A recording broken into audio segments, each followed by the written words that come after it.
Thanks for people watching.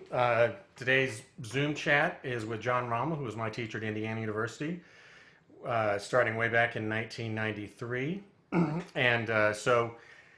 Welcome, John. Great to see you. Oh, it's great to be here. Thanks, Mark. Thanks. I'm gonna just to I think, admit a few people, yeah. and I was thinking it was 94 when you came, you're fall of right. It was 94. January of Yeah, '94. because it was my second year teaching. Yeah. No, your first year. Halfway through your first year. Did you come in halfway? I Yeah, I Okay. transferred in the middle of the year. Oh, see, I was thinking it was the start of the second year, but it was the middle of the first year then. Yeah. Middle of the first year. So yeah, uh, Boy, you're old. You're getting old, man. I know, I know. I saw an ad today for something that affects people 50 and older, and I realized I was 3 years from that. So it's Oh, yeah, yeah. it kind of hurt. I vaguely, I vaguely, I vaguely remember 50. Yeah. Oh, It's I been a don't. while. I remember your party. Um, That's right. That's right. that's right. So well, we'll do another one sometime.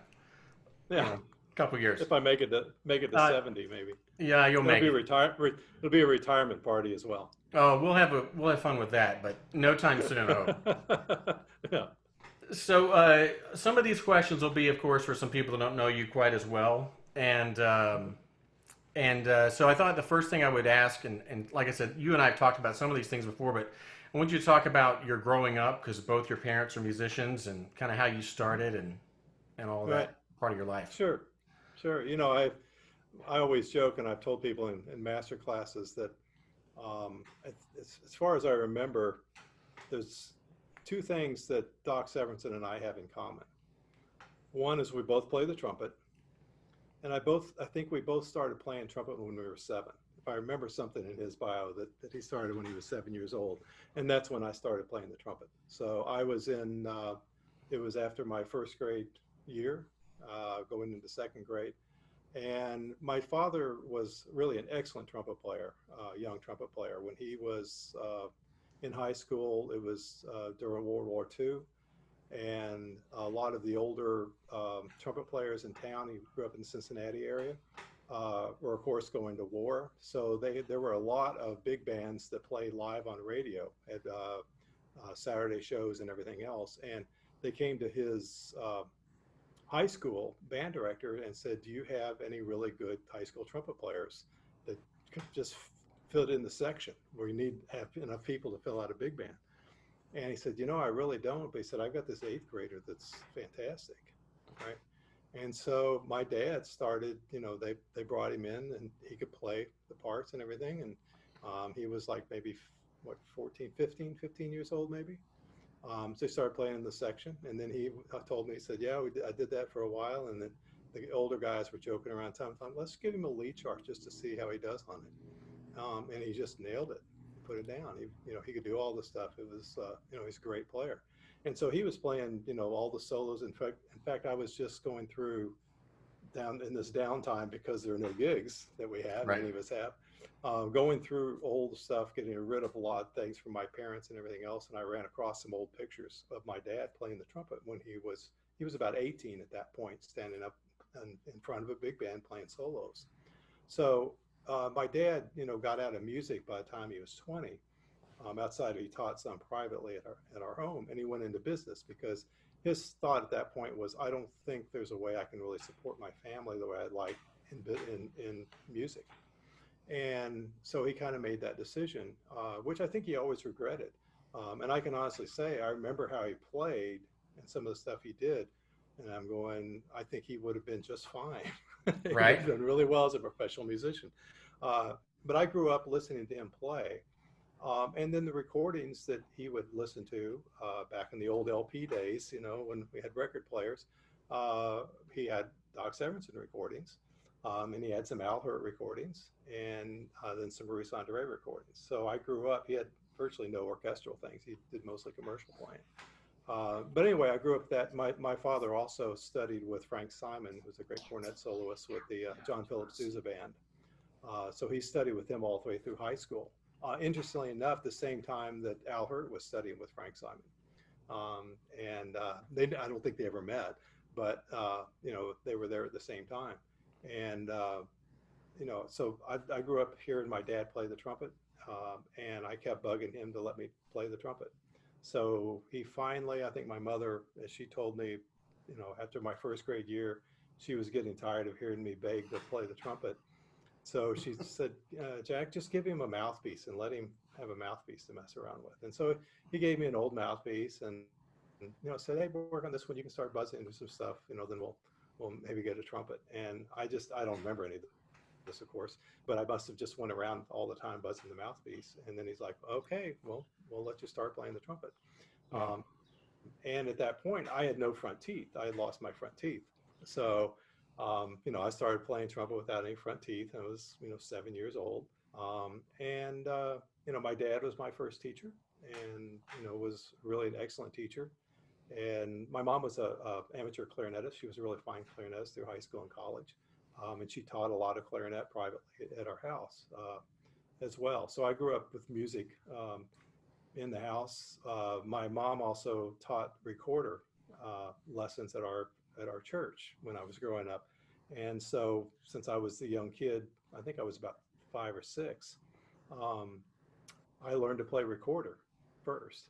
And, I learned how to read music. And the interesting thing was I could read music before I could read words because Right. I hadn't started in school, so I couldn't read language. And so the older students would actually point out the tune we were supposed to be playing because I couldn't read it. And then I just start playing it because I could read music. That's how I learned to do it. So it was a really good musical, family from that standpoint, growing up. I think it was, like I said, my dad was such a terrific trumpet player. I always wondered why. He did mostly commercial. He wasn't a jazz trumpet player, an improviser. He was the old kind of almost like Harry James type of player. Of course, Harry would do some improv, but it was just like embellishing the melodies all over and then playing lead on stuff. I think, I never did that for a long time. And I also never played cornet solos when I was growing up. And I think the reason was, number one, they were really hard, probably, but number two was he would play them and he could play the fire out of them because he'd studied with a cornet soloist. I still have copies of all his old cornet solos in my filing cabinets, Wow. from when he was studying with Frank Simon, and he could play all that stuff. And it's like I didn't want to compete with that. There was no way I could come close to what he was doing. And when it was commercially oriented things, I couldn't do either. And I think it's a large part why I gravitated to orchestra so much because that was an area that he was not as familiar with Right. and everything else. And so I really gravitated to that. And I came back to wanting to do more commercial playing once I got out of college and started playing professionally, of course.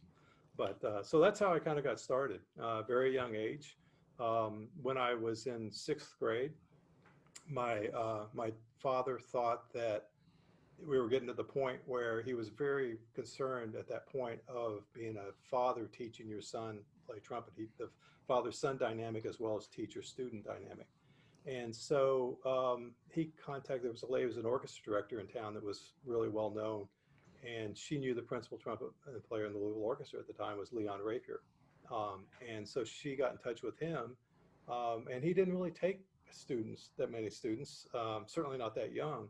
But she got him to give me private lessons. So I started studying with Leon when I was in 6th grade and studied with him pretty much all the way through high school. There was one year where the university said he was too busy between the orchestra and teaching that he couldn't teach high school students. So I studied with Jerry Amon for like a year, the second trumpet player in the orchestra at the time. And then my senior year, I went back and studied with Leon again.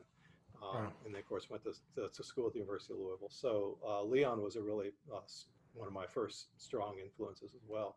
But I started studying with a professional trumpet player when I was in 6th grade. Um, so that's kind of a thumbnail how I got started on things. Yeah. I think a lot of my students know that, and I think it's of interest to a lot of people out there because the number of trumpet players go through embouchure changes at some point. Some of them I don't think are probably necessary Right. that people do, but I think some really are. And I actually developed into a really strange embouchure by the time I was in high school. And I found when I was going through the records yesterday, I almost brought it in to show it because I thought it'd be pretty funny because I can never remember exactly what it was now. It's been so long. ago. But I've got it. I was playing really, really well, but some people were concerned. My dad was concerned, what would be long term. And, um, I ended up changing my embouchure my senior year of high school. Uh, I'm not sure if my dad might not have let it get out of whack. He might have changed it around. Yeah. I think he might have not let it if he was actually teaching me. But so anyway, I had to change that embouchure when my senior year of high school. It's interesting. That was the first time I ever heard the name Arnold Jacobs very much just from a teaching standpoint, because after my sophomore year of high school, my teacher, Jerry Amon, wanted to change, thought I really needed to change the embouchure. And I took a whole year before I actually started doing it because I just didn't really know. But I was at Interlochen, and I was first chair in the World Youth Symphony that summer, all 8 weeks. There's, try auditions, challenges every week. And so after my sophomore year, I was first trumpet the entire time. And I was telling some of the faculty that, my teacher wants me to change my embouchure, and they go, you sound great. You sound really great. What? I don't think so. Yes, it's unconventional. It's a little bit weird. And I remember one person in particular, she was at that point principal horn in the New Orleans Symphony, um, uh, Rebecca Ummel. Um, and I remember her saying, you know, you have to go through Chicago getting back to Louisville on your way back from Interlochen. Um, Promise me you call Arnold Jacobs and you stop and get a lesson with Arnold Jacobs. And if Jake says you should change your embouchure, change it. And if he says don't change it, don't let anyone change it. And I talked to my parents about it, and they were like, "Oh, I don't think that's really necessary." So I never had the lesson with Oh, Jacobs. So I don't know what he would have said. But anyway, so I went through that, which is a really um, difficult experience, especially your senior year of high school. And then you're thinking about going to college, basically starting over again. now were you with Louis And Davidson at that time too? no, when I started studying with Louis, I changed my embouchure in the summer or the end of my junior year. And then Leon and Jerry both were teaching at Interlochen. So they left for 8 weeks that summer. So just when after I changed my embouchure, was getting it going, um, they left town. So Leon said, why don't you go up and see if Louis Davidson will take you as a student during the summer. And that's what I did. My parents drove me up, and I drove sometimes, but I'm not even sure I had my permanent license initially. Man, I went up basically every week that summer, and then continued, even though I was taking lessons with Leon my senior year. He was fine with it. I came up almost every week and studied at Indiana University with Louis Davidson my whole senior year. Wow. And so he was a really, really strong influence on me at that time. We had some unfortunate things that happened afterwards, but and I didn't really stay in touch with him after that, which I still regret. But it was, he was great in so many different ways, playing wise, and he was like my grandfather in a lot of ways. He was, every time I'd see him, he'd give me a big hug, Yeah. and things. And it was a really good time. And gradually things came around, but it's really interesting. During that whole time that I was changing my embouchure, I remember thinking so much about the chops, what they were supposed to be doing, how they're supposed to be, and how they're supposed to look, and all these different things. And I don't remember ever really focusing on air much at all. I don't remember anybody really talking about it all that much, or importance of it. And I was so keyed in on getting the chops to work. And I think that's, and I got pretty good at it. By the time I was, 20, I won a job in Nashville, um, which is a part-time orchestra back then.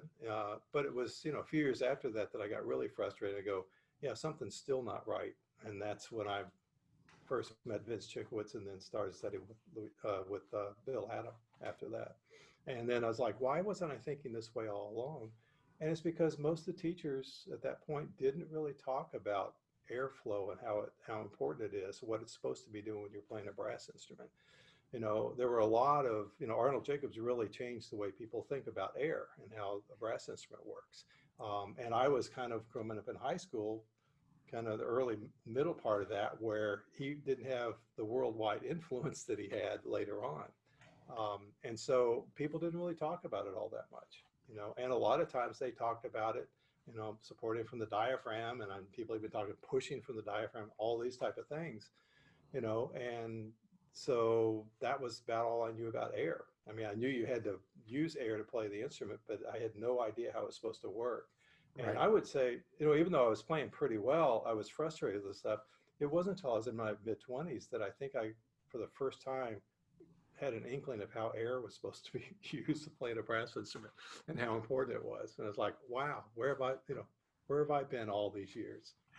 Yeah. What kind of things did you work on with your dad or with rapier? What kind of materials or what were the lessons like? Were you? Well, you know, I mean, it was a lot of material playing through things.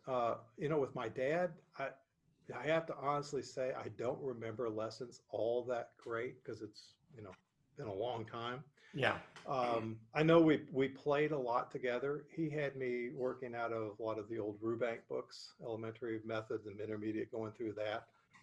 So I remember we worked through that.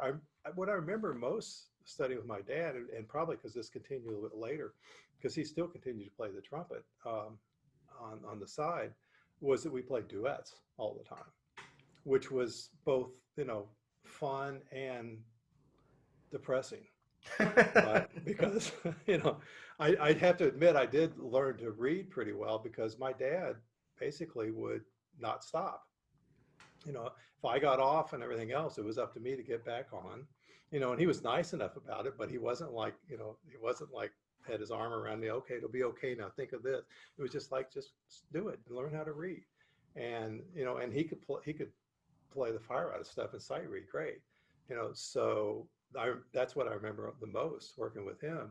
When I started studying with Leon, he had a routine that he gave me. I still have it in my files of, and it was just basic. There were some long tones in it. There was some Clark. There was tonguing. It was just the typical stuff that everybody was doing. And Right. I remember working on a lot of it and working for evenness and some dexterity and things. Once again, I don't ever remember people us talking that much about sound quality, but I always had a basically good sound quality to start with. So maybe that was, you know, maybe that was the reason they didn't do it.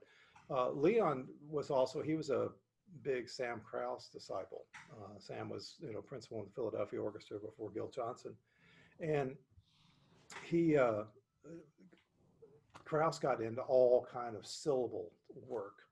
And I Right. still have my Clark book has things that I copied from Leon because he was trying them with Sam Krause would send him all these notes. And it was kind of changing syllable on every note as you move around the horn. And what I remember in some of those lessons was, you know, I'd be so focused on trying to figure out what syllable to use, I couldn't play any of the notes. You know, I Yeah. couldn't, you know, focus on what I was doing. And so at that point, I was, yeah, I don't think this is really going to work for me. You know, maybe it's a great idea, but it's not working. So I would try it a little bit, but not all that seriously, because something told me that it wasn't really what would work for me. Right. And Leon, it worked for him a lot as a player. I think he did a lot of those things and it worked. Um, and most of the rest of the time was we just worked a lot on literature. And even when I worked with Louis, you know, he had me play a lot out of his trumpet techniques book.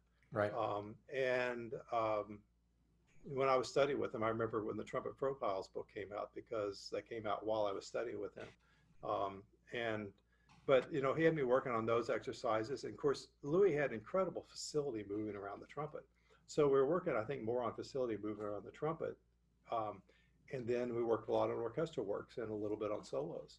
Yeah. But I would have to say that for even moving around the trumpet a lot of times, what I ended up doing was trying to move around the trumpet, but it wasn't sound oriented. So it actually kind of tightened me up physically and didn't work so well, you Yeah. know, because it wasn't sound motivated.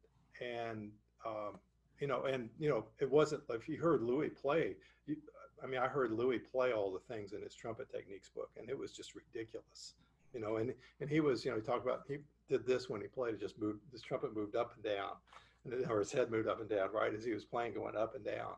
Um, you know, you'd never teach that, but that's kind of what was natural for him. He had studied with Schlossberg, you know, so he had a great teacher, but that was what was natural to him. And his facility was just fantastic of what he could do. Um, like I say, once again, I always struggle with some of the facility. And in some ways, I think it may have been because he probably had a really great airflow, constant airflow going. But what I heard was the facility trying to move around, Yeah. and I didn't have the great airflow behind it, so it didn't work all that well for me. And it wasn't until I realistically in my mid 20s, like I say, I got much better as a player. It wasn't until I was in my mid 20s that my first lesson with Miss Chickowitz was the one that totally changed how I thought about playing the trumpet. And then when I started studying with Adam regularly, it was the same thing. It's like I've been thinking about this all wrong for all these years, or at least what's all wrong for me.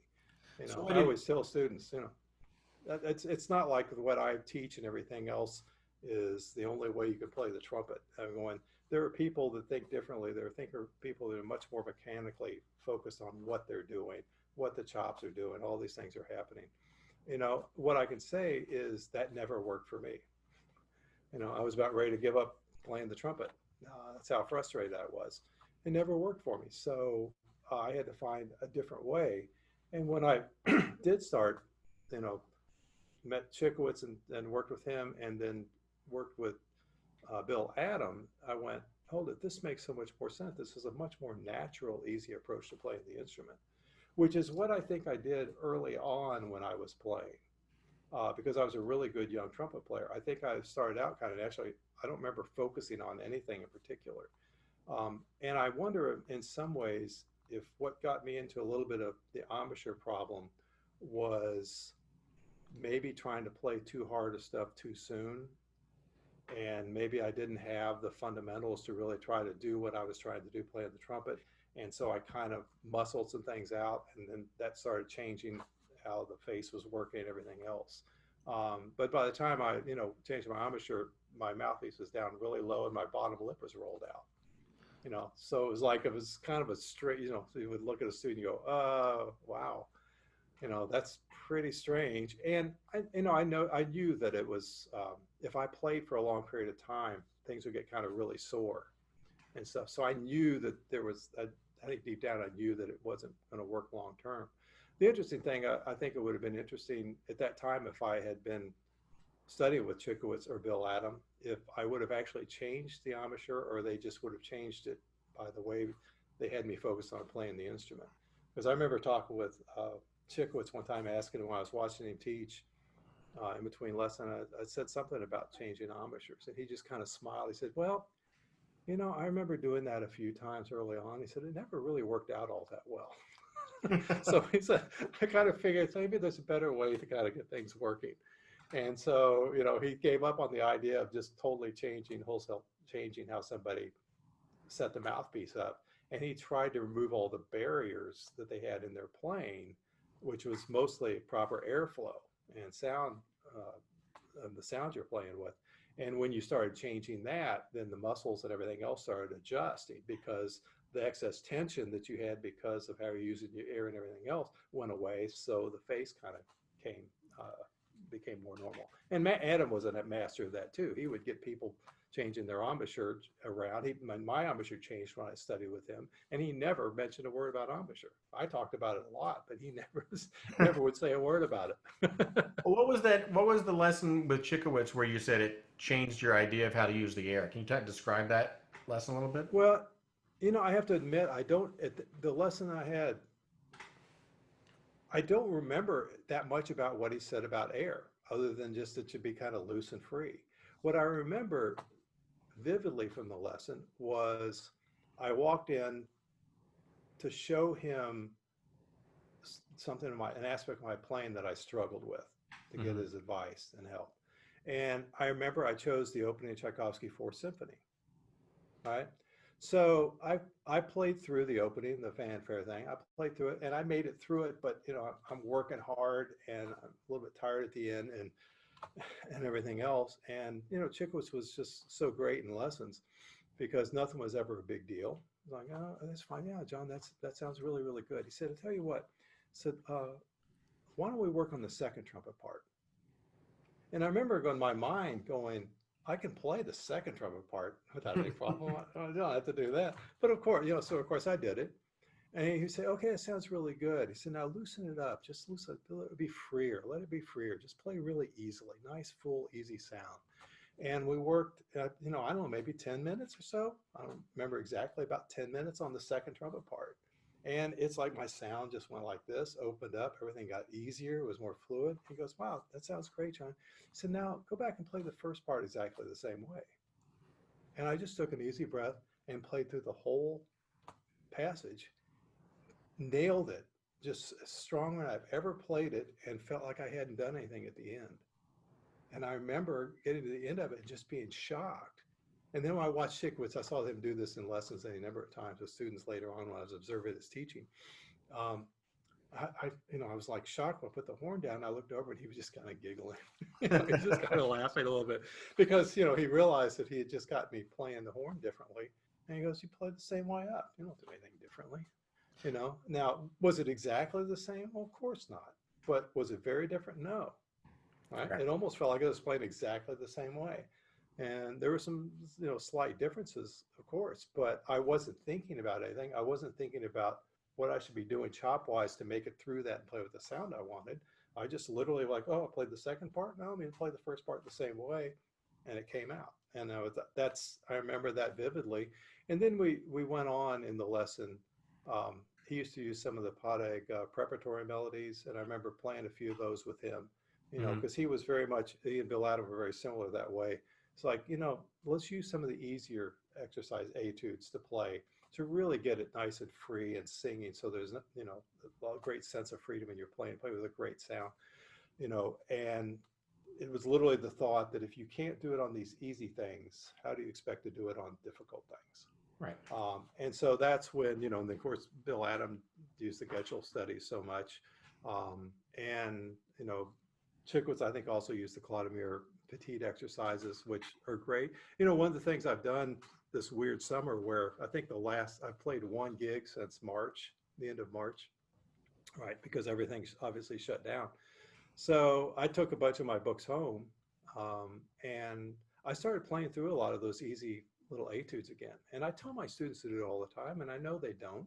You know, I make them do it sometimes in lessons, and I go, "Wow, it's really funny. I'm going to play those easy etudes that I played off and on for years, and they're harder to make sound great than I think they would be. And so I start going, hold it a second. It's the same thing for me. If I'm not able to make these sound great with a sense of freedom and ease in my playing than I want, why am I tackling harder things, right? And so I've spent a lot of time just playing through these simple things, and it's kind of been a refresher course 35 years later or something, of oh yeah, this is making me kind of realize again how important that concept is that you're playing. It goes a little bit too. I remember I asked Chickwitz one time in a lesson, or when I was observing lessons. I said, Mr. Chickwitz, what do you do when you have a student that comes in and is like a really good student and just wants to play really difficult literature, and they can kind of do it, right? But they're not really doing it the way they should be. And he smiled, and his first comment was, well, John, he said, I've been teaching a long time. And he said, most of the students that come here, that come to study with me, know how I teach and know that they're not going to do that.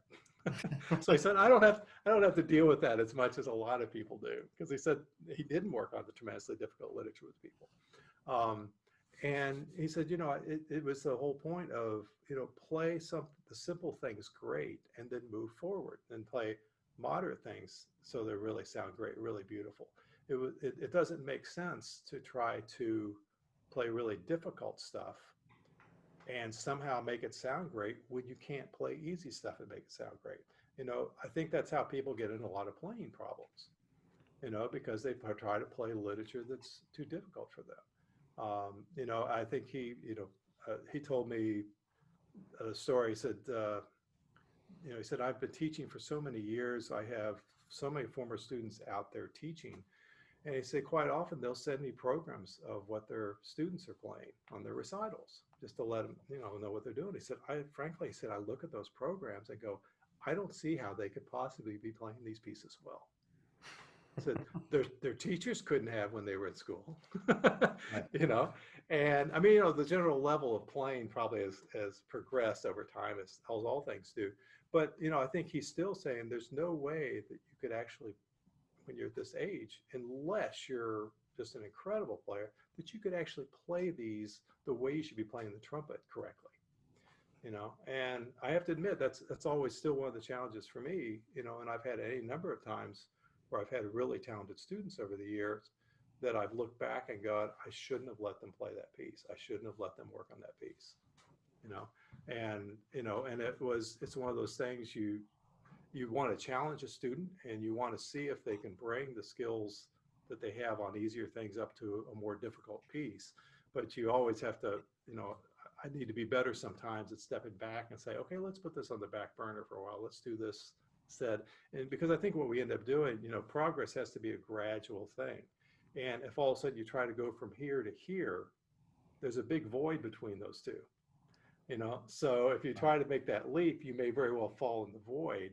Or what a lot of people do is they're close. It's not a huge void, and then because they're working on something difficult, then they do whatever they need to do just to kind of get it to work. And they say, okay, I got that piece. And I go, yeah, but you're not playing it the way you should be. Right. And once again, I think that's where a lot of times There's people get Rommel into already. playing issues. Oh, hold on. Let me mute somebody here. Oh, There's oh something very I, important. There we go. I got you I back. just saw a very pretty face there. I remember that. I recognize that face. It was Carol, not yours. Yeah, not mine. Not mine. Definitely Not not my yours. face. No. But no, back to your other point. Yeah, I think I've heard you say that to me once or twice. Uh-huh. Well, you know, I have to say that, you know, looking back, I've been teaching at IU now for 27 years, which is hard to believe. Um, and you know, right now, my undergraduates, freshmen through seniors, this, I have 5 new freshmen coming in this fall. Um, and my freshmen through seniors, I'll have 16 undergraduates this year. And I only have 4 graduate students because the level of my undergraduates that have been coming in auditioning for us has been the best that I can ever remember. There were a lot of great players when you were in school and everything else as well, young players, but I've been amazed at how strong some of the undergrads players are right now. They're, you know, really terrific players. But one of the challenges I've got is to not let them get ahead of themselves, you know, so that they're always playing things the way they should be playing and not be in a rush. You know, I would say that's the biggest challenge with some of the very best young players that I have right now is they're trying to win a professional audition or they got to be at that level. And the problem is, you know, where YouTube and everything else is great, you know, to hear a lot of fantastic players and sometimes some really great, fantastic young players, you know, people don't develop at the same speed. So if they hear somebody that's their age that's like, oh, they're so great, I've got to be at that level or I'm horrible. All right. Then, you know, that's when they start getting themselves in the playing trouble because they overplay and overwork because they're not playing correctly and they're trying to skip those steps along the way. Do you ever find that students on YouTube, because they're looking at things on YouTube and there's so much information out there, do you ever find now that you have to pull people back and say, that might work, that might not work, but I want you to stay on this path and you have to kind of You made deflect it. a little bit? You made a concepts of how of Yeah, approaching the right. instrument. Yeah. You know what I tell them is there's a lot of garbage out there. Um, there's a lot of really good information out there. There are a lot of great players out there talking. A lot of them friends of mine that I've seen in some of the teaching that I go, boy, that's not the way I would teach somebody to play the trumpet, but it works for them and it works for a lot of students they're teaching. And I'm going, well, when they're great players and they're great teachers out there and they've had success, then listen to what they say because it may make sense to you and help you, right? It may help you figure out how to play the trumpet better. So what I think that one of the biggest problems is there are a lot of people out there that nobody really knows except on YouTube or something else because they have a big presence on the web that aren't great teachers and aren't great players, and they're telling people how, you know, this should buzz and all these type of things, these weird things that they've got people doing contortions of how the secret to playing high on the trumpet or playing this on the trumpet.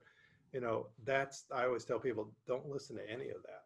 But if it's somebody that's established as a great player, as a great teacher, then they may be explaining something. And this is what I think is true of a lot of the great teachers over the years. I try to get across to students is that the really great teachers that I've worked with and that I've observed teaching, I think there are more similarities than there are differences in how they play. Just like great players, there's more similarities than there are differences.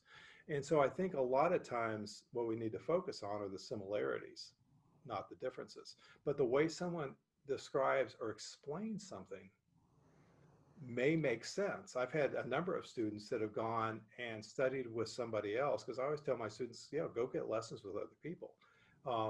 And they'll come back and they'll go, you know, this person was saying almost exactly the same thing that you said, but they said it a little differently and something clicked. Yeah. Right. And I'm going, and they go, okay, great. And like I say, there are different ways to think of it. Some people are more focused on the mechanics, and they can focus on the mechanics without getting in their way. What I found for myself is when I focus on the mechanics, it always gets in my way and makes me play worse. Right. And I found that I think that's probably true for most players. The more you're thinking about what all this apparatus is supposed to do, and it's just too complicated. As Bill Adams used to say, you can only fully focus on one thing at a time. And if you're not focused on sound, your head's in the wrong place. Right. So I think it's, that's where I became so much more sound oriented. And, I talked a lot about airflow and stuff like that. Well, I've used this quote for a number of times on the old Summit Brass Arnold Jacobs CDs. One of the lectures where he's talking and he says, I don't care if somebody plays all wrong if it sounds great. And I remember, listening to that and going, that's weird coming out of Jacobs' mouth. But I would have wanted a follow-up question and go, Mr. Jacobs, is it actually possible to be playing all wrong if it sounds great? Right. Because I think that may have been what he was getting at, and when it's a great sound, when you play with a great sound and you're moving all over the horn that way, you're probably playing correctly for you. And somebody might say, well, that's not exactly right. This doesn't look exactly right. And you go, yeah, but how's it sound? If it sounds great, then that may be what's natural for them, and, not everybody's exactly the same. So to try to make everything work the same for everybody, I think is sometimes where we really get in trouble. And the more we're focusing, I have to admit, I know enough about how the chops work, when I'm playing my best, how things feel and all that works. And when things are off a little bit, the more I focus on trying to correct those things that I know need to be corrected in order to play great, it gets a little bit better. And then I hit a wall and I can't get any better. And then finally I go, hold a second. Yeah, all that stuff is true, but I'm not focusing on the sound. And so then I just start focusing on playing with a great sound and moving around the horn, and everything comes back. And all of a sudden, oh yeah, everything feels great now. And this is, I mean, a lot of my students, obviously other people have heard this too, but um, I don't get it. I don't get the questions as much now as I did when you were in school, because like Bill Adam is, he passed away a number of years ago and hadn't really been teaching actively, for a generation.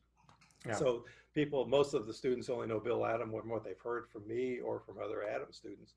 But I used to get questions like, well, how did Adam change the way you play the trumpet? Right. And I go, yeah, once again, I used to talk about chops all the time. He never would, about what things to do. And, I remember him saying one time, he said, John, I can't see what's going on behind your mouthpiece. So I can't tell you if you feel this happening, if it is, but he said, if you think it's happening, it probably will. And if you're focusing on it, you'll probably do too much of whatever you're doing. So don't think about that. He said, I don't even remember him talking that much about air. He was great, but all he said was take a nice full breath in, return it the same way, keep that breath loose and free all the time, all over the trumpet. And, I had a copy of his routine from high school. And I remember playing through it a few times and it never did anything for me. And then when I came to study with him, I brought that copy with me. and set on the stand because I couldn't play it from memory Yeah. and didn't know if he'd have a copy. And I also knew that's what we would do. And we started playing it. And after, 10, 15 minutes, I went, man, I'd never thought of playing it this way because it was not about getting the right notes. It was also about sound, getting great sound and just that easy release and playing, and it was not thinking about mechanics at all. And I go, I've never played these exercises thinking that way.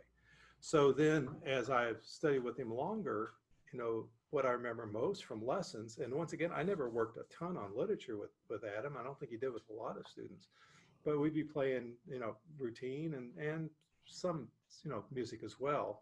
But he would stop me and say, John, did you hear the sound change? And I go, yeah, and I did notice it. Most of the time I would hear it, but it wasn't like a huge change necessarily.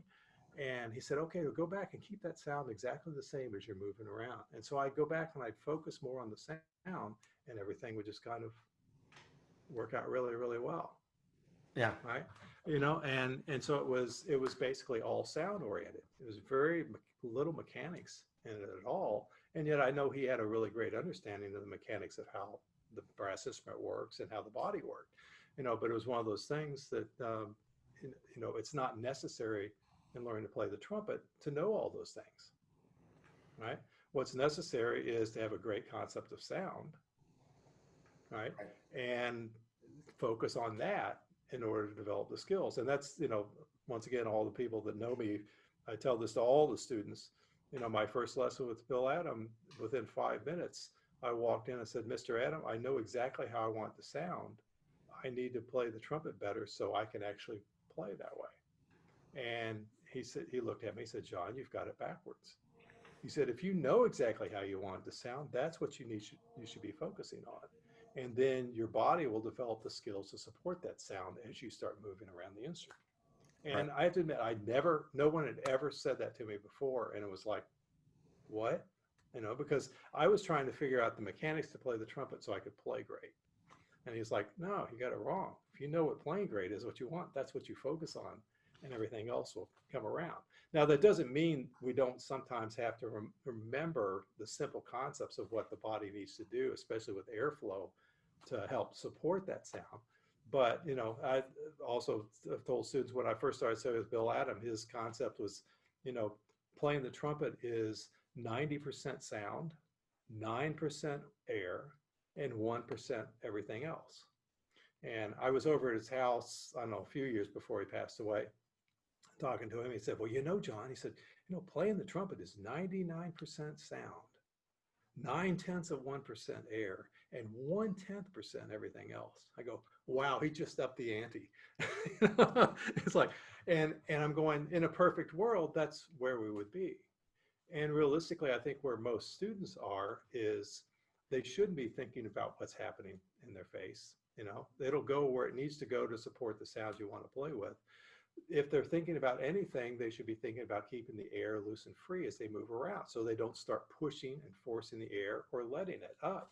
You want to just keep that easy airflow meeting the instrument the whole time. And, they may need to think 80-20 and maybe 70-30. Right. But what I find a lot of times is people are focusing 90% on mechanics and 10% on sound. And I'm going, well, I hope you've got your concept of all the mechanics spot on, because if you don't, you're never going to play with a great sound. Now, because I've heard you use the line before that, what is it, the best players play with a very specific idea of how they want to sound and a general idea of how they do it. And most players, Oh, yeah. right? Say that Yeah. close, Well, let I them think, get it wrong. yeah. I mean, it's just the concept of what we always want to do is we want to have an exact concept of the sound we want to play with. And we have a general concept of how we produce that sound. But what people do a lot of times is they get a very specific concept of how they think they should be playing, and it's a more general concept of what it's supposed to sound like. It gets kind of put way on the back burner. Yeah. So you got to have that specific sound. This is what I'm going for. This is what I'm listening for. And, I've told students this before too. I remember a very talented freshman when I was watching Chikowitz teach. And I met him like 15 years later. it was really funny. I saw him again. I go, I sat in on your lesson because I remember his name. And he remembered that I sat in on it. And I'll never forget because towards the end of the lesson, Chickowitz never had a ton for him to work on, but he'd done everything. It worked really, really well. And at the end of the lesson, he said, it seems like there's something on your mind. Is there something you want to ask me or talk about? And he said, well, Mr. Chickowitz, he said, I've been doing the flow studies. I've been doing all the etudes, all the things that we're talking about. And he said, it's working great. I really love it. It's fantastic. He said, but I just feel like I should be doing more. I need to be doing more stuff. And, he's getting more and more animated. And, he's looking at what else should I be working on? What else should I be working on? And this is one of the things that Chickowitz was the master at. And it's not my personality. I guess it's more in his personality because he never would react quickly to anything like that. He was just this calm guy sitting there. And so the student finally stopped speaking and Mr. Chickowitz said, well, he said, I think if you've done everything that we've been working on, what I would recommend you do is go to the music library and listen to great musicians. And I mean, I thought this, I could hear the kid's jaw hit the floor because it was the last thing he wanted to hear. But what Chickowitz is saying, you need to get a better concept of sound, better concept of music. And he wasn't talking about go listen to trumpet players. He's talking about hear great musicians so that you develop the concept of sound, you develop your concept of music so that then when you go to play trumpet, that's a part of what your goal is. That's what you felt formed a great musical sound and musical phrase in what you're doing. So what were you listening to? I mean, you mentioned the records of your father when you were young, but what were you listening to when you started to develop more towards an orchestral player at an earlier age? Yeah, I always laugh, but you have to remember it was a totally different time than now. We only had the old big LPs, right? Records. There was nothing online because there were no computers, right?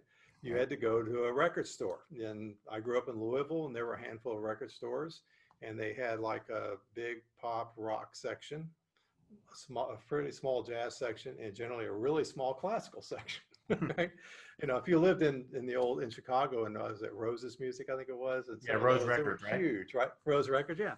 Then you could find a lot, but you would go in and sometimes you would order them. But I, for whatever reason, probably because Leon recommended, he loved Adolph Herseth's playing.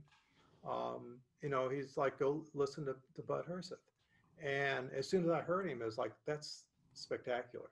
That's just fantastic playing.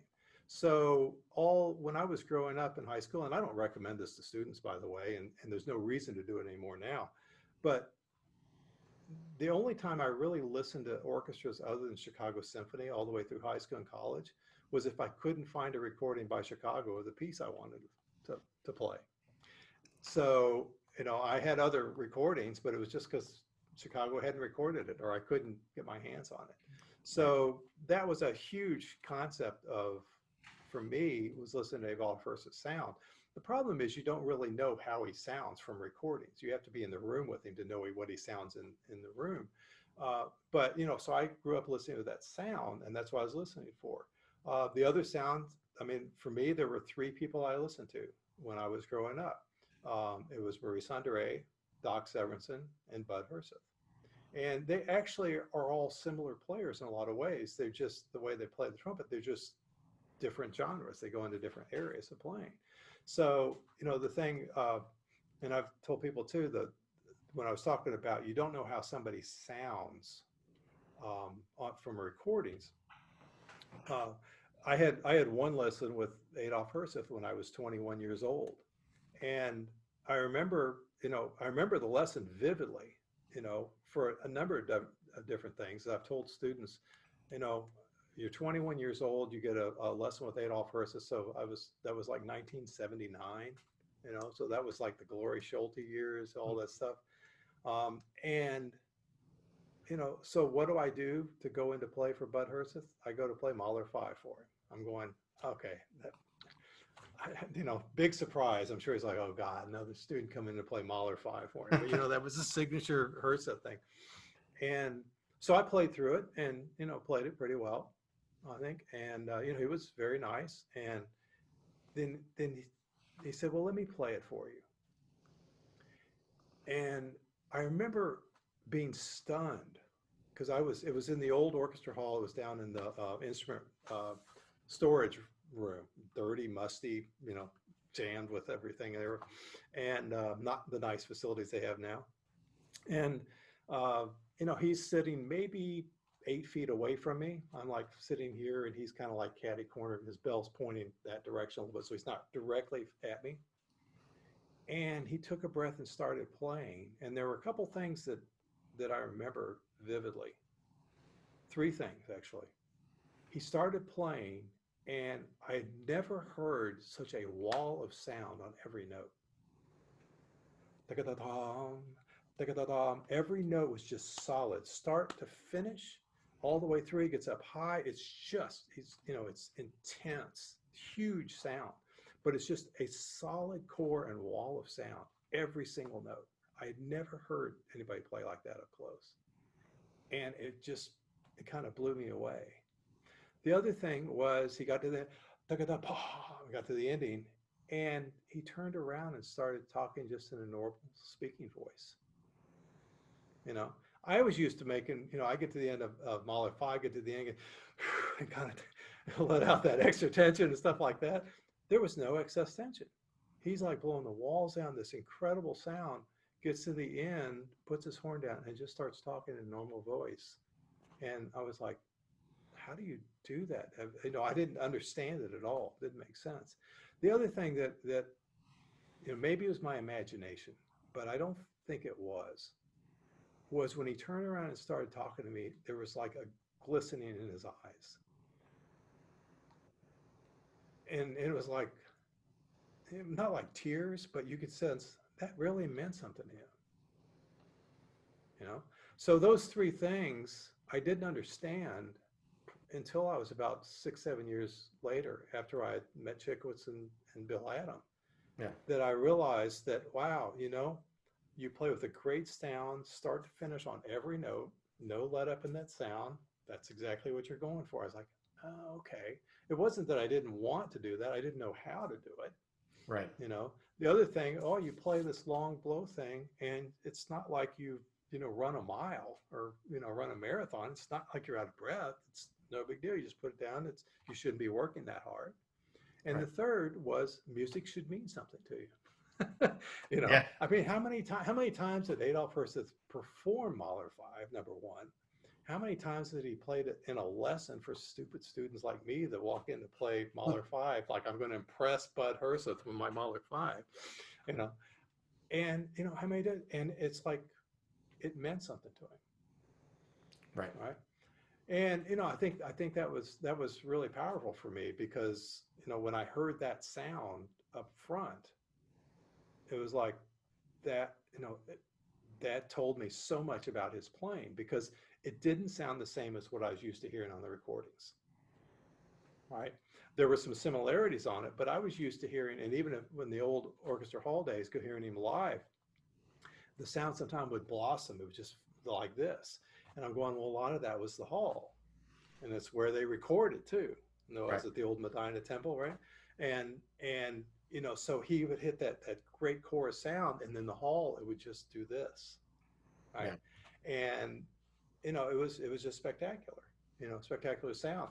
But it helped really give me that concept of it. But when I talk, I never heard Maurice Andre play live, but I heard Doc Severinsen play a lot live when I was young, and it was the same thing. I remember sitting in rehearsals, um, you know, in the audience for a rehearsal, maybe 30 feet from his bell. And my God, it was just this concentrated, high energy. The sound was like this and straight up and down all over the horn. Unbelievable, how he played the trumpet. And I'm going, it actually was very similar to the way Bud played. They were just doing different things, Right. different styles. So anyway, those were the formative people for me, growing up. Now there are so many great players out there to listen to. There's incredible players to listen to. So there's a lot of different qualities. There are a lot of different sounds, a lot of different concepts. But those are the ones. I think the thing that I loved about Bud's playing more than anything else was there was a beauty to it. When it was supposed to be beautiful, he'd play it beautifully. But I think the thing that always just attracted me so much was the intensity and the power of, I would tell people that I think I was, it might have been, it was after that lesson, that was before that lesson was the first time I heard the Chicago Symphony play. And I remember going to the concert and thinking, worried about being disappointed, right? Because I had heard all these recordings of Bud and he was this idol in some ways. I'm going, I hope I don't show up at the hall and I'm disappointed how he sounds, right? And from the very start, the whole orchestra and then him coming in, it was better than I had ever imagined, right? Because he could just reach out in the audience and grab you with his sound and the excitement and the energy of the sound. And I think that's what caught me more than anything else. I mean, I know trumpet players like to play loud and high. It wasn't necessarily a high thing. It was that tensity, just the sheer power and emotion in his playing that really struck me, and still does. Yeah. Still does. Probably more so than anybody I can think of. And were there non-trumpet players that you can think of that, sort of the Chickowitz's answer to that student that you would think of in that way? Uh, I have to. I shouldn't. My students will. This will come back to haunt me. I have to I can admit, always delete probably, yeah. I have this. to admit, when I was in high school, college, I don't think I listened to that much other music that didn't have brass, Yeah. a lot of brass in it. So I think it was much later, that singers started to attract me a little bit more. And I think I would say even before singers, I got into, I enjoyed listening to pianists and violinists a lot. Right. I think they started to attract me, just what they could do musically with things. But that took a while coming. And I think, people didn't talk about listening to other musicians nearly as much. I think people do hear that a little bit more than they used to. Right. But I think it's really important because I've told students, and I'm not going to say give a number, but I can count the number of great trumpet players who are great musicians without using all my fingers and toes. Right? There are a lot of great trumpet players out there, and I don't think there are a lot of great trumpet players who are great musicians. Great musicians have tended to gravitate to other instruments for some real obvious reasons. Right? I think partially because of the literature that was written for them. Great composers. I mean, how many great composers wrote music solos for trumpet? Right? So the literature is so much more incredible, and the history is so much more incredible behind it. But I think there are some really great players and great musicians who are trumpet players. Don't get me wrong, but it's a small number compared with all the other instruments and other singers out there. I didn't really enjoy listening to opera when I was in college, and yet later on I started listening to opera a lot, right? Because the voices really started to attract me, the colors, all the things that they could do, the music started to attract me a lot more. I think some of it's just as you get older, you tend to grow up a little bit and start to expand your horizons, hopefully, of Yeah. what you're doing. And so a lot of those musicians, really, I remember he's on the faculty now here. I should mention at one time, I think I was 21 years old playing in Nashville Symphony, and Andre Watts played Rachmaninoff second with the orchestra. And of course, I mean, it was just spectacular. But what I really remember was the second movement, the slow passage, because I could actually see him where I was sitting in the orchestra. I could see his face and I could see him at the keyboard. And the lyricism in his playing in that movement was just stunning. I remember just being mesmerized listening to the music that came out of his playing. Yeah. Right? I have to admit, there aren't that many times I listen to a trumpet player and I'm mesmerized by the music that's coming out of the trumpet. And it was just incredible color that he Yeah. had. So, all those things should really affect us as musicians. I think, obviously we gravitate to the people who play our own instrument, and that does help us develop our own sound concept on the instrument itself. Right.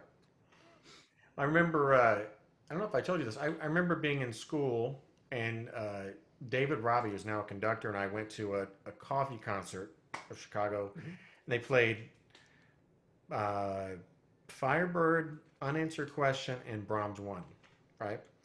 And so we're listening to Unanswered Question, and there were these two older ladies behind Dave and I, and so Herseth played the first solo. It was, and then he played the next solo, and the woman said he just played that, and she repeated that every It's time. every time. And then she tapped us on the shoulder and said, he only played the one thing. And Dave said, well, he did change one note each time. That's right. but, That's funny. Yeah. but it was just like, oh, she's going to say it again, isn't she? So, Yeah. Oh yeah. Oh yeah. Well, but you realize there's a lot of different reasons why people go to concerts, right? And yeah, what they're listening for. People listen on a lot of different levels. And I don't think any one level is better than another. I think it's right. like you get the enjoyment, whatever it means to you. And for her, it was like, why does he keep playing the same thing? She was That's kind of a why they say, Howard Cosell of an yeah, audience member yeah, right behind me. So, yeah. yeah. Hey, she bought a ticket and showed up. that's, that's important, especially now. It's very Right. important. Yeah, absolutely. So, you're talking about students. What would you say you've seen as far as like trends since you started? Are there any differences in students, say, between in the '90s versus now, or Yeah, I are things think there similar? really are. They're the biggest difference I would say is, how should I put this? I think the most of the students that I have now, the really young, talented students, are way too hard on themselves and don't have enough fun. And I think, I talked with a few years ago with Lissa May, who's Associate Dean for Instruction now at the school, but a music ed and former trumpet player, or I mean, she still plays trumpet some, but I remember talking to her one time because I started having more and more students having real problems, real issues, not trumpet related Right. issues, but more personal life issues and things. And I think, for whatever reason, it's like people seem to be under a lot more pressure now than they were. And I notice it a lot more in the students. They put a lot more pressure on themselves. It's like, you know, and the way she put it, which I think is very accurate, is in a society now, it's like you're not allowed to fail. No one's supposed to fail, right? And I think what was it? It was, I don't know if it was Ben Hogan or I can't remember. It was one of the great old golfers, that talked about, he was quoted, said, "We learn from our failures. That's how we learn." And what I find, when you guys were in school, there were sometimes I thought these guys are just partying a little bit too much. They're not maybe taking things seriously enough. I mean, some of the stuff that was shenanigans going on and the Not good times. me, Not but you, of course, no. But some of the stuff, I'm going, and yet, I think so many of those people are really, really successful.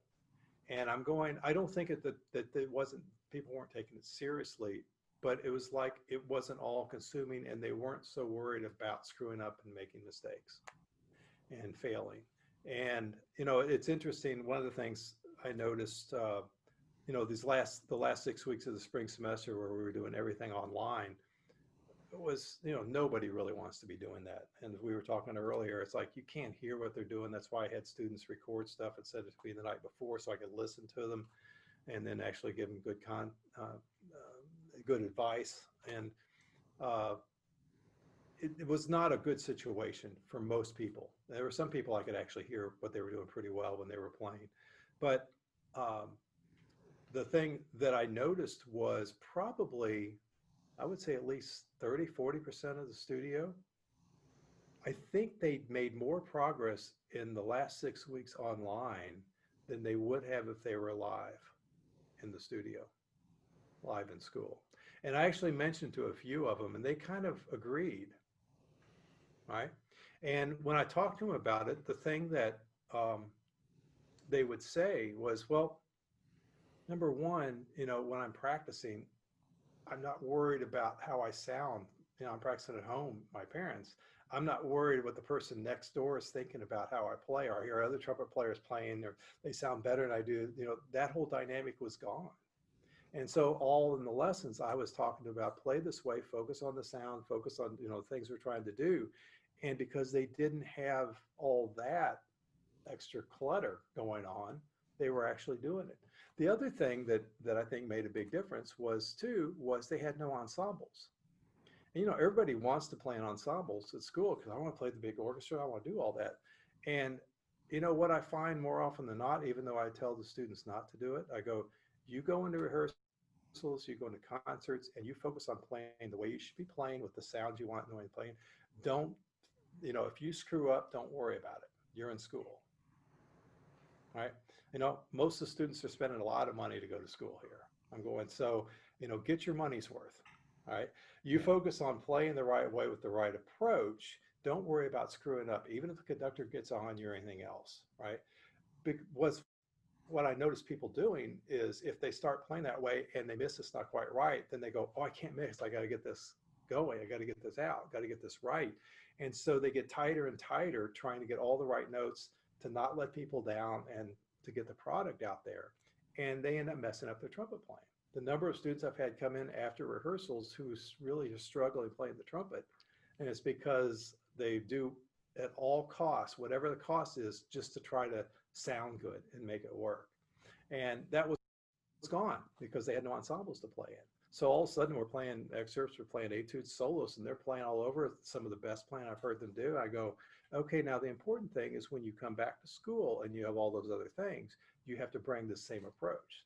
So you don't play differently in, an orchestra rehearsal than you would be playing, practicing in your practice room.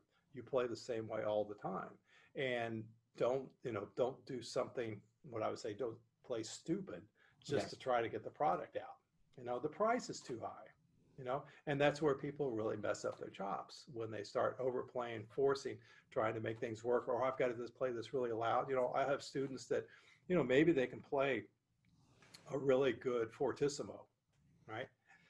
And then they get an orchestra and the people around them, maybe the trombones or something, are playing an extra dynamic up. And they go, oh, I got to kind of match that or whatever else. And then they overplay and force. Of course, we know once you start doing that, you actually get even less, right? And you mess your chops up. And you Right. go, well, that's not the way you should be playing, right? Right. And I think that's one of the things that maybe I think a lot of the students back in the 90s when you were in school and even the early 2000s, I think students were maybe a little less students are always concerned about how they sound and how they do, but I think they were a little less concerned about that than they are now. There seems to be more pressure. I don't know if it comes from family. I think it probably comes from family, it comes from society, and I think it comes internally from them. It's kind of built I in find with them. myself having, yeah, I have to, I end up spending a lot of time kind of lessons trying to talk people down. It's like, it's not that big a deal. Don't worry about it. You're going to be fine. And, what I try to tell students, that, undergrads, and I probably should maybe tell them every few weeks, but, at the start, I go, you're going to be here 4 years. 4 years is a really long time. If you focus on playing the way we're talking about playing and let it develop gradually over those 4 years, in 4 years, you're going to be playing great. And your goal is to be playing great when you leave. If you happen to play great earlier, fantastic, terrific. I mean, yeah, there's nobody's going to say, oh, it's too early for you to play great. But it's more like, if it happens earlier, great. But what you want to do is play in such a way so that the end of your time here, you're playing the best you possibly can. Instead of like, oh, I got to make this work, and you end up messing yourself up playing wise. I go, if you take that tact, the progress you'll make in those 4 years will be much less. Or if you're a master's student, it'll be much less in 2 years that you can get than what you could have. Right. So the ultimate goal is for you to be playing as great as you possibly can by the time you leave. Right. Not worry about, as you go along. And I tell this story, which the oldest people know, and I have to explain who he was to a lot of the younger students.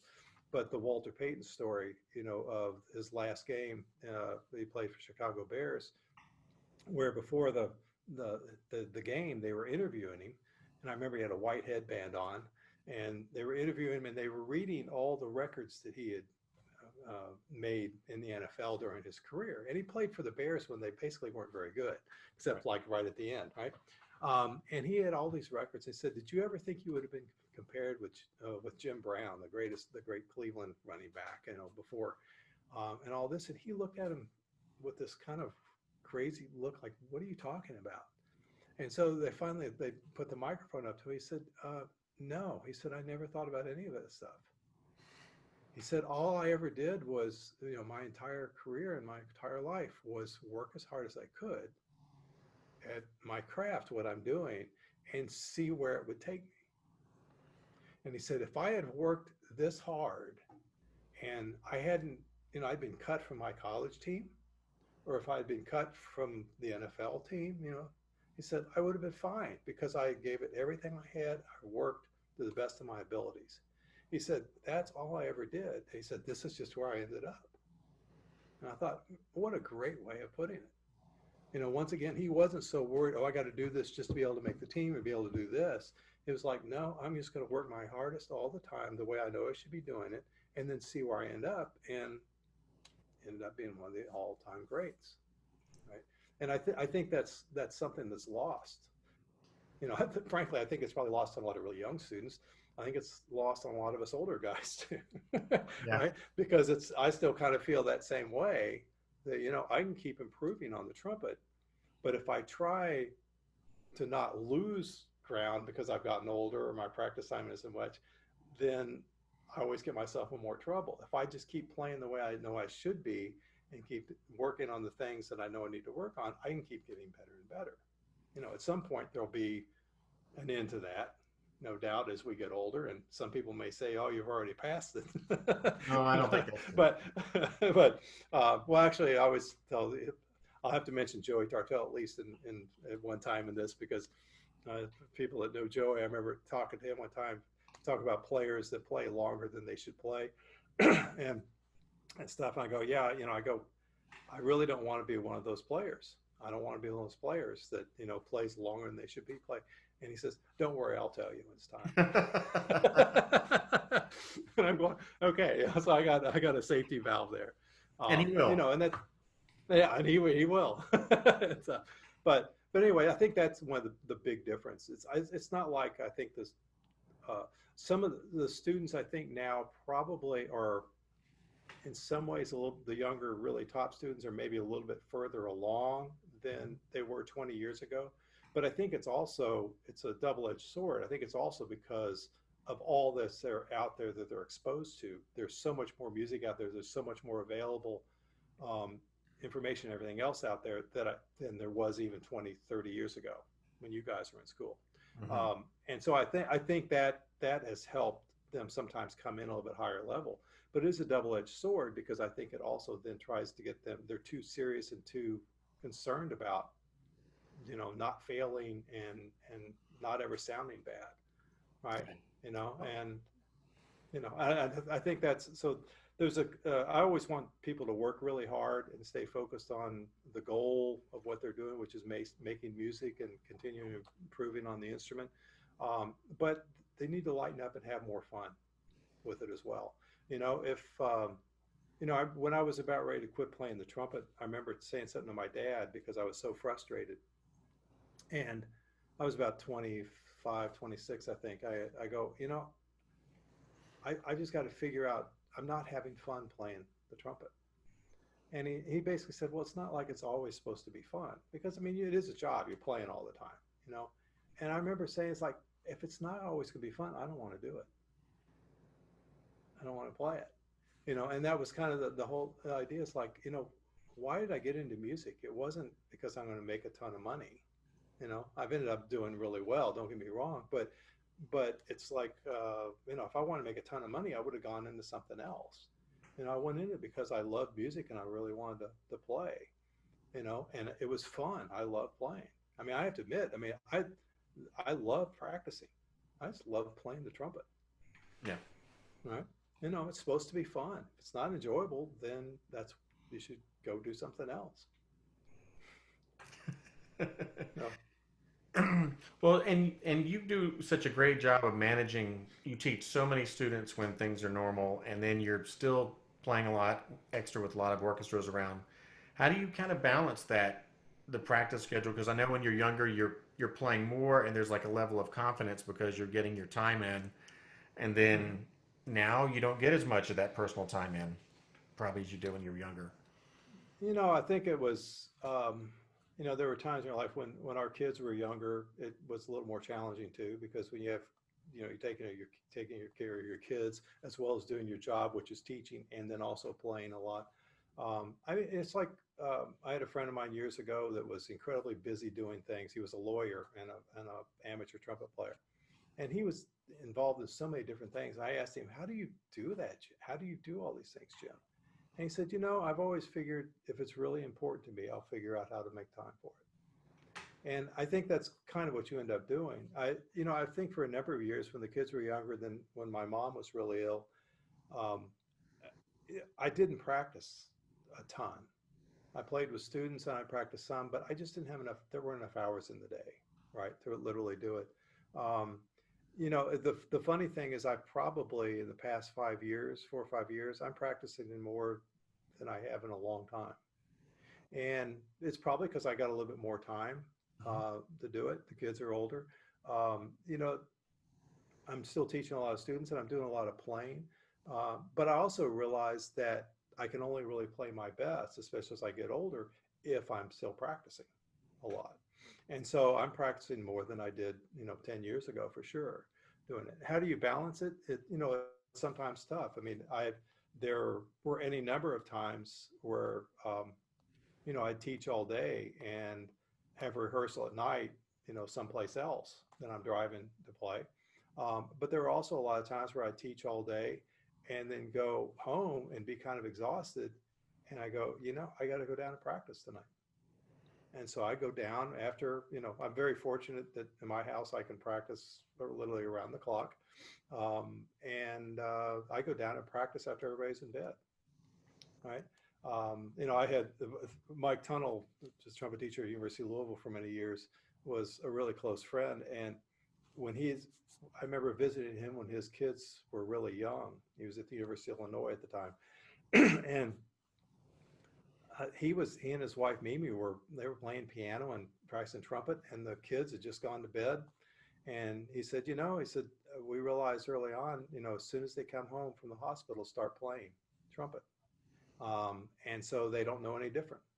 Right. And so as soon as our kids came home from the hospital, I started practicing trumpet.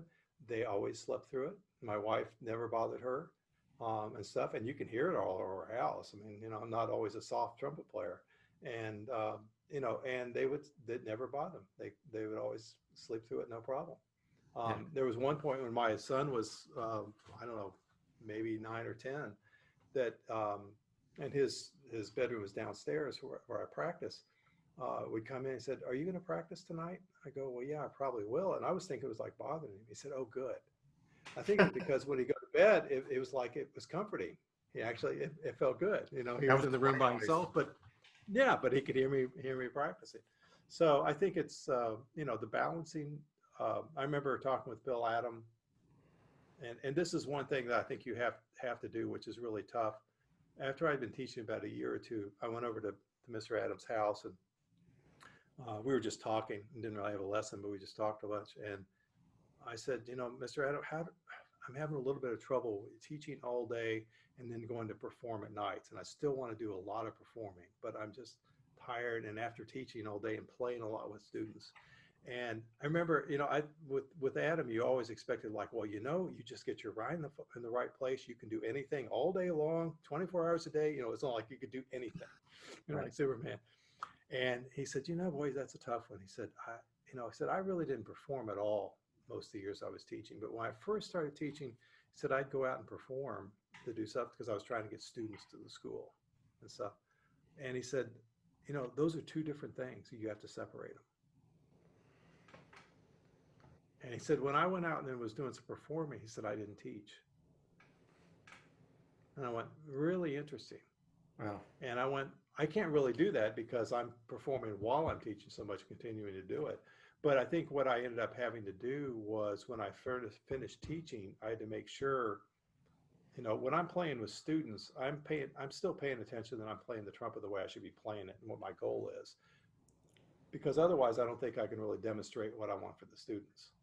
But I am also still focused on the student and trying to help them out. So it's not my attention is divided. When I finish teaching and I go to do my own playing, I have to wipe all that out of my head and all the other stuff and get just into performing and focus on the sound I want to play with. And what I found even earlier on when I was doing it a lot, and later on too, was that sometimes I'd be so exhausted after I finished teaching and driving. The one thing about Bloomington is any place you're gigging, you're driving at least an hour Right. to get to perform. Um, what I found was if I could wipe everything clear, when I first start playing, when I get there, it was really weird. And if I just forget about it all and focus on what the sound I was listening for and how I wanted to just release that sound, that by the time I'd actually play, everything was fine. Even if I'd been exhausted, it would kind of get my second win because it was like I put a different hat on. All of a sudden, now you're more the performer. Right? And Um, a lot of people probably don't realize when you first started teaching at IU, you were still playing Princeton in Louisville. Yeah, that was a really crazy time. We didn't have kids, so that was a little bit easier. Lauren would have killed me if we'd had kids and I was trying to do that. Right. But yeah, I mean, I think my first year of teaching, I had 18 students. I had a full load my first year, and that year in the orchestra, I still played 260 services with the orchestra. We actually lived in Louisville and I would just commuted back and forth. Right. And then the second year, I played about 200 services, and I gradually just pared it back. Now obviously I don't play with orchestras that much, and a lot of the time, I did a lot of playing with Cincinnati, playing extra with them for I don't know about the last 10 years or so. Sometimes doing a lot when they were a man down in the orchestra. I ended up doing a lot of playing with them. That got pretty crazy because that was a 2 hour and 15-minute drive just to get to their hall from my house and then coming back. And I come back literally every night back and forth. I go back and forth and then teach all around that. That was some pretty crazy times. And people would ask, well, why are you doing it? And number one, I love the guys in the orchestra. Really great people in the section, and not just the Liz and all the people. They're really great people in that orchestra. So I enjoyed doing it. And it was the other thing is like, hey, I've got the opportunity now. I may not have this much longer, because they're going to fill out the section at some point. Turned out they kept being a person short for a number of years, so I got a Yeah. lot of playing with them. But I'm going to take advantage of this because I get to play with a great orchestra, hang out with people who are really good friends now, Yeah. and have a great time. And it actually, I think it made my teaching better in a lot of ways, in part because sometimes the students saw me always going out and playing with a big orchestra, but also I was having fun doing it. And so then when I was teaching, it was a great balance. Yeah. Yeah, I think sometimes it's harder if you're only teaching and you're not performing. I think that's harder, right? Because you need that outlet and Absolutely. release. Did you ever, after a full day of teaching and you go to a performance, when you're in the car, were you quiet or did you listen to something to try to get your head back on straight? Um, I think it depends. I would have to say, in recent years, I listen to less music when I'm driving than I used to. And if I do, a lot of times I'm listening to jazz, things like that, XM radio. So I do that. I listen to a lot of stuff. I actually listen to a lot of news stuff, a lot of CNN and MSNBC and things like that. I listen to the shows that are on TV. I'm just listening to the audio versions of them. Right. And that kind of, once again, that kind of gets me out of, if I'm focused on music all the time and I'm listening to music and all that, and then I go to play music, it's like, it's too much of an overload.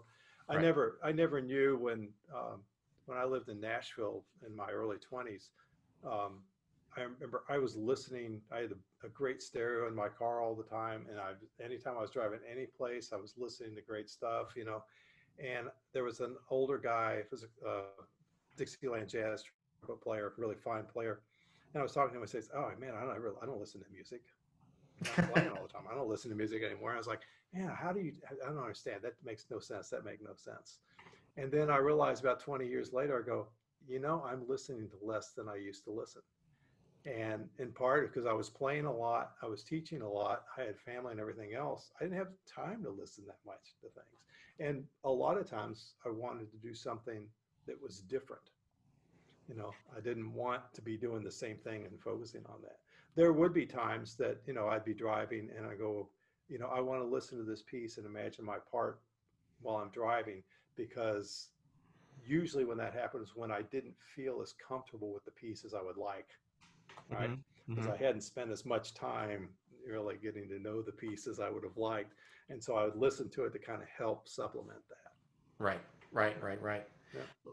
And I know we've been going a while, so I wanted to ask you before you get off here. I think you're probably more of a Zen like teacher than a lot of people. I mean, you've read a lot of books, you recommend a lot of things. Uh-huh. Maybe a little more philosophical than analytical about a lot of stuff. You've talked a lot about. I just want to go over some books that you always recommend and maybe why you like those books. Like Golf is Not a Game of Perfect, Inner Game of Mm-hmm. Tennis. I'm sure there's a couple others. Those are the ones that come to mind. Maybe Zen and Sure. the Art of Archery or something. Yeah, they're all great books. I mean, obviously, Bill Adam always used to talk about psycho-cybernetics, which is a great book. That was one of the first books he had me read. That, along with the Inner Game of Tennis. The interesting thing, I remember Adam recommending the Inner Game of Tennis, and I kind of remember reading it, but I think it was probably another 10 years later before or when I reread it again, and maybe been that many years, that all of a sudden it just hit me how great a book it was. You know, Before when I first read it, it's like, yeah, okay, I understand it, but I was like more just getting, it was trumpet playing, right? I make no bones about it. I'm going, I think the best book on ever written on playing the trumpet is the Inner Game of Tennis, right? Because, and I have it, I tell my students, I go, I have it on my phone, right? And when I find myself getting caught up in the how-tos of what I'm doing and focusing on even the positive things that I should be doing, I'm focusing on the mechanical, right? Instead of the goal. Then any number of times before concerts, when I find my head in the wrong place, I open that book and I just start going through chapters and reading some of the things he's talking about. I'm going, oh yes, right. We don't focus on the mechanics. You focus on the goal, and then your body figures out how to do that, which is exactly what Bill Adam always taught. That's what Vince Chikowitz was talking about as well. And that book is to me is still incredible about how our mind and body works. And the playing tennis is no different than playing the trumpet from that aspect. It's I heard for so many years that playing the trumpet was mostly mental, right? But I never really understood for a long time how absolutely true that is, but understanding what part of the mind you're using, right? And it's always got to be the creative part of the mind. I know I got to know Will Scarlett, a number of years ago, in part because you recommended, something you told me, and I decided to go play for him before an audition. And I still remember vividly one time we were talking about things, and he said, John, you have to remember even the focusing on the most positive technical thing is still a negative because it takes your focus off the music. And I Right. went, in a nutshell, that's basically it. Most natural players that we consider naturals, from the start, they can do all these things. They never were focused on how to do things as much. They were copying maybe a teacher or somebody they were listening to. They played the instrument and they just kind of learned to play the instrument by listening to that person. They weren't focused on how to do stuff. And everybody, oh, they're natural and how everything came together. It's like, well, their mind was just focused in the right place from the start. Whether because they had a great teacher that helped them along that way, or if they had no teacher, right? And all they did was listen, right? I remember Vince DiMartino telling me, yeah, I didn't have a teacher really until I went to Eastman. He said, all I did was, he said, I listened to everybody play, and he said, I went and watched them. So he'd watch them, and he listened to them, and he just kind of figured it out, right? You know, Yeah. I played for years. My students have heard about him. got to work with him not too long ago. A great lead player all the time. I was down in Nashville, named Mike Haynes, and this guy was one of the best lead players I've ever heard. He could play Maynard solos that were just unbelievable. Double high C that was just riveting. Incredibly exciting sound. You know, if you looked at him play, you'd say he's playing all wrong. All right. But, you know, the way he learned to play was his seventh grade band director, I think, handed him a stack of Maynard albums and said, play like this. And so it was like, okay. So he just got into listening to that sound, and he developed a way that worked for him. And, you know, I worked in the studios with him for almost 10 years, and it was just incredible, some of the stuff I heard him play. All right. And, you know, just amazing. And he never had a teacher. He never really had a teacher. The only time he had a teacher, I think a fortunate thing was, you know, there were some things he did unconventionally that would you never recommend a student to do playing wise, but worked for him. And probably the best thing his teacher did was he didn't change it. Yeah. He didn't, you know, he said, hold it, you're doing that all wrong. You know, and we've heard stories about people, you know, hey, I could really do all this and stuff. And then somebody told me I'm doing it all wrong. And I fixed all that. And now I can't do any of that. Yeah. You Yeah. know, and, you know, so, you know, I think the idea is so much, and I have to kind of remind myself to get back to this in my own teaching as well as my own playing, is I have to start focusing and keep my head always focused on sound, right? And it's not just sound, it's the sound of the instrument I'm playing in the phrase that I'm playing. So it's not like, you know, my basic sound should stay the same as I move all over the instrument, but the phrase will have shape to it. So my goal is to play with a great sound within the sense of the phrase that I'm playing. And that's where I need to be focused all the time when I'm playing and when I'm practicing. And it's actually what I should be doing with my teaching. I have to admit, you know, I don't feel like I'm a very good teacher a lot of the time. And one of the reasons, you know, I think sometimes I get to, how should I say, off base with my students. I don't get them focused as much on sound and phrasing as I should. And sometimes it's because I'm trying to correct them just getting airflow going and stuff like that. And it gets them thinking too much about mechanics and trying to do it. And I'm going, no, it's a concept. It's kind of you play like this. All right. That's that whole thing is like, you know, I got a general idea of how I produce the sound, but I have a specific idea, an exact idea of how I want it to sound. And we have to keep always bringing that to the fore in our practice, in our playing, in our teaching. And I go, you know, there's too many times when I get off on that in my playing and in my teaching. So I'll apologize to all my students, Oh, you know, that please. I've had over the years when I've gotten a little bit too off that way and haven't gotten them to use their ears better and focus on the sound they want. You know, I think that when that lesson I had with Bill Adam, he said, you know, if you know exactly how you want the sound, that's what you have to focus on. Well, the other aspect of that is not only knowing the goal sound you want, but it's having the ears to hear it, right? So you have to develop your ears so you can hear that quality of sound, and if you're keeping it the way you want in the shape of the phrase. Right. Okay. But I think, you know, there are an awful lot of people too that play with the exact same sound on every note, and they don't play musically at all. Yeah. Well, they're great technicians on the trumpet. They can play all over the trumpet, and maybe they can play loud, high, and do all these things like that. But if there's not great musical shape and phrasing to what you're doing, you've missed the point. Right. So it's play with that great sound, keep that sound the same within the shape of the phrase. It's not just keep the sound the same, because then it'll just be this kind of flat line phrase you're playing. It's like keep the sound the same within the shape of the phrase, and the shape of the phrase changes. You have to follow the shape of the phrase, and if you're zeroed in on that sound, then your body starts figuring out how to actually do that. Yeah. I remember you and I were talking about, because you know, at least when I was in school, it was before Joey was there, and you had a lot of Mm-hmm. guys in David Baker's band and Dominic's Mm-hmm. band studying with you. And it didn't make any difference because the concept was the same, playing the trumpet was the same.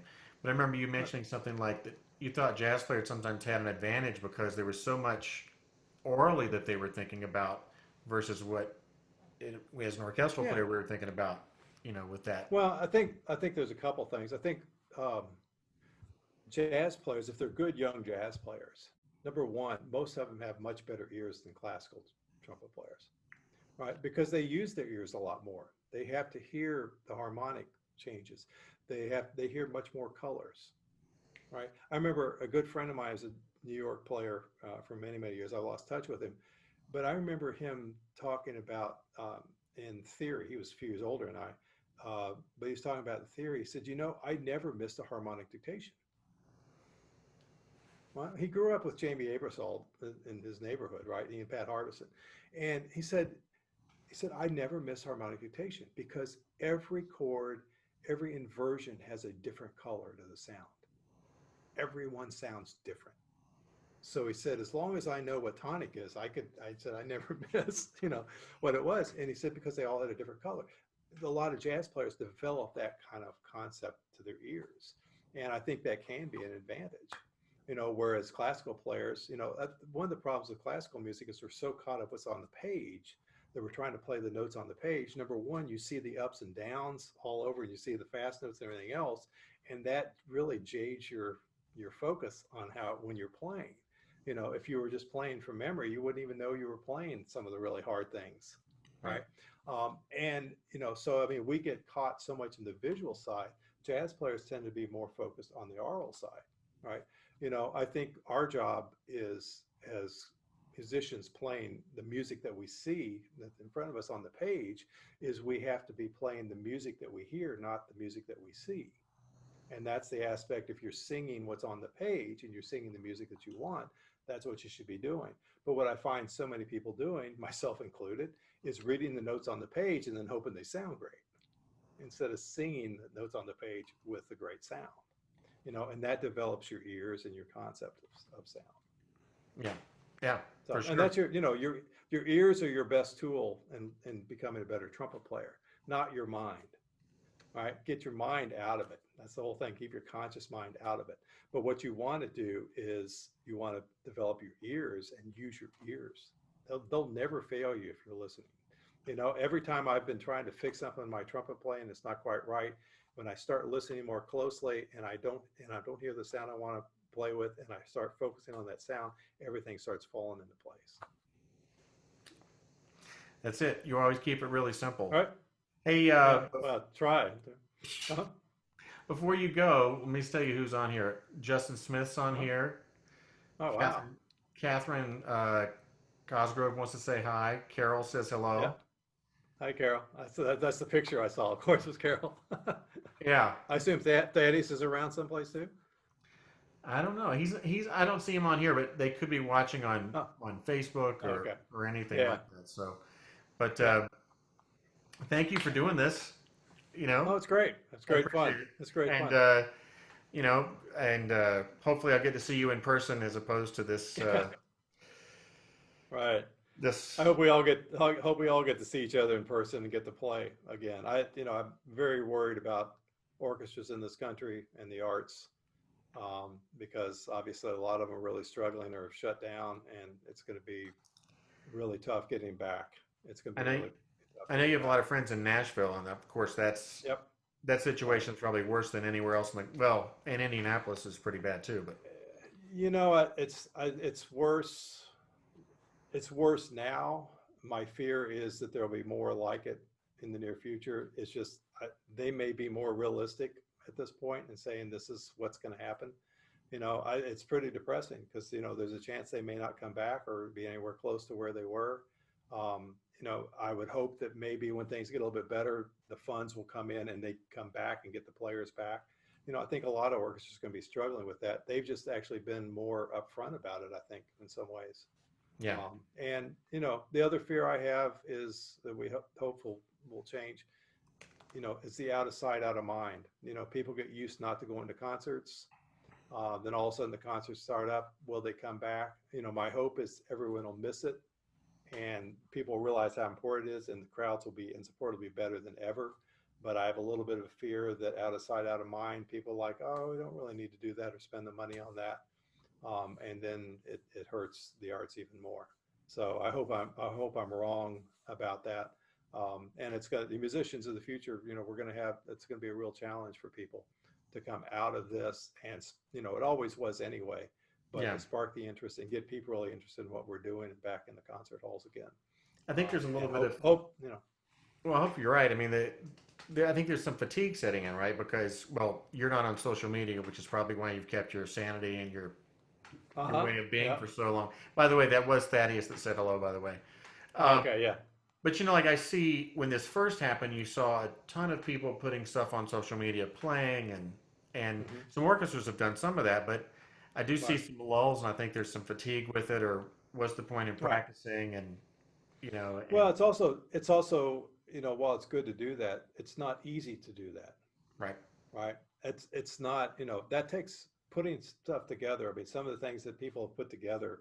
I mean, my students did a really this year did an incredible thing. Bethany Vaughn was the person who put it together and did it, but they did a happy birthday thing for me because my birthday was when we were out of school and literally had everybody playing different parts of a happy birthday arrangement in different languages. She put the whole thing together, and wow, it's a really great video. I mean, I was blown away. And she learned a lot, but she spent a ton of time and hours doing that. It's not easy to do. I mean, of course, anything else, the more you do it, the easier it gets. But I was like really impressed. But it takes a lot of energy to do. that really outpaces the happy birthday that we did for you when I was a kid, That's right. which Yeah. was in the parking lot, and you were in this corner office. You remember this? And Yeah. Yeah. I think Justin was in on this. There were like five of us, and we all played Happy Birthday a half step apart. Yeah. I And remember that. or maybe Justin was in the class. If he remembers, he can text me. But that David Baker was downstairs in one of the classrooms and said, "What the hell is going?" Yeah. I just thought you guys were playing out of tune. That was well. That would be an easy assumption. Yeah. No, it was pretty amazing, you know, because it had so many different blocks going in and out. I mean, it was, you know, the technology of what people do. That's been a really cool part of the inventive side of things is to Yeah, see some of that happening. But it's tough to maintain, and it's still you're not interacting with people. right. And you know, this is not a solitary art form. You No, know, it can only go so far. You need to have other people around you that you're playing with, and hopefully we'll do that sooner than later. If we can get government and people being smarter, it'll happen sooner rather than later. If that doesn't happen, it'll be much later. right. You know, but we need that, you know, to get things going back where they should be in the arts and teaching. I mean, it's, you know, I enjoyed getting together and teaching my students, you know, when I was doing it online with them, but it wasn't nearly as much fun as when they were walking in this, you know, in the studio and you're hanging out with them one on one. You're talking about stuff and hearing them play live. I mean, that's what it's all about. Yeah, yeah. Well, we'll cross our fingers and wear a mask. Yeah, that's right. Absolutely. Wear the masks. Wear the masks. That's right. All So, right. all right. Thank you so much. Sure. It's great to Thanks, see Mark. you. Thanks for everybody. Yeah, it's great to see you. Take care. Take care. Take care. Bye All right. bye. Okay. Thanks. Bye.